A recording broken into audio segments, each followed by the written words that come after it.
Nous entamons maintenant le cœur du sujet Fleets, définir l'intelligence artificielle. Cela peut sembler trivial, mais c'est en réalité l'une des tâches les plus complexes. Pourquoi? Parce que l'IA est ce qu'on appelle un concept valise. Depuis sa naissance dans les années 50, le terme a évolué pour englober des technologies très disparates, allant des simples programmes de jeux d'échecs aux générateurs de texte actuels. Pour un ingénieur, il est hors de question de rester dans le flou artistique. Nous ne pouvons pas nous contenter de dire « c'est une machine intelligente ». Nous avons besoin d'une définition opérationnelle qui nous permette de comprendre comment on construit ces systèmes. Nous allons donc écarter les définitions philosophiques pour nous concentrer sur une définition technique et pragmatique. Pour ce cours, nous retiendrons la définition proposée par Hugues Bersini, professeur à l'Université libre de Bruxelles, dans son ouvrage de 2021. Il définit l'IA l'ensemble des techniques algorithmiques permettant de simuler des facultés cognitives humaines pour résoudre des problèmes complexes. Analysez bien cette phrase. Premièrement, techniques algorithmiques. L'IA, c'est du code, des maths, de l'informatique. Ce n'est pas de la biologie. Deuxièmement, le mot-clé est « simuler ». Comme nous l'avons dit en introduction, on ne cherche pas à reproduire le cerveau, on cherche à imiter le résultat de son fonctionnement. Enfin, l'objectif est la résolution de problèmes. L'IA n'est pas une fin en soi, c'est un moyen d'optimiser une solution. Quand on parle de facultés cognitives, de quoi parle-t-on concrètement en génie civil ou industriel? On distingue 4 grands piliers que l'IA tente de simuler. Percevoir, raisonner, apprendre et agir. D'abord, percevoir, c'est la capacité d'interpréter des données non structurées. Par exemple, une caméra qui identifie une fissure sur un barrage. Ensuite, raisonner, c'est utiliser la logique pour déduire des faits ou planifier des tâches complexes sur un chantier.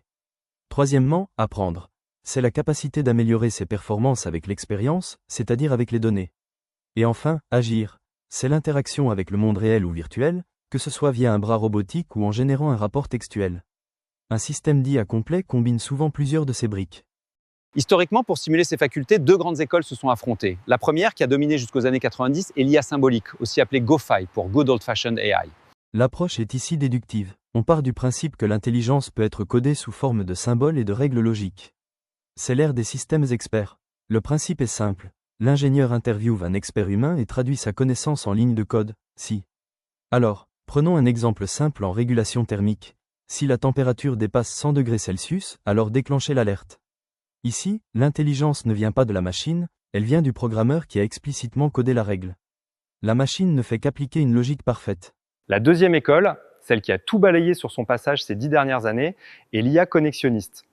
Ici, on change totalement de paradigme. Au lieu de dicter les règles à la machine, on lui donne des exemples, des données, et on la laisse trouver les règles elle-même. C'est une approche inductive. Cette IA s'inspire très vaguement de la biologie.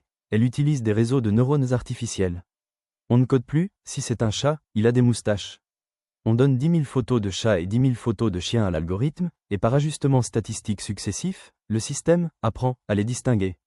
C'est cette IA qui permet aujourd'hui la reconnaissance vocale ou la conduite autonome, car les règles y sont trop complexes pour être écrites à la main. Pour résumer cette section définition, retenez cette distinction fondamentale. L'IA symbolique, c'est l'informatique classique poussée à l'extrême, limpe. C'est robuste, explicable, mais rigide. Si une situation n'a pas été prévue par le programmeur, le système plante. L'IA connexionniste, le machine learning et deep learning actuel, c'est de la statistique dynamique. C'est souple, capable de gérer le flou et l'inconnu, mais c'est souvent opaque, une boîte noire, et très gourmand en données.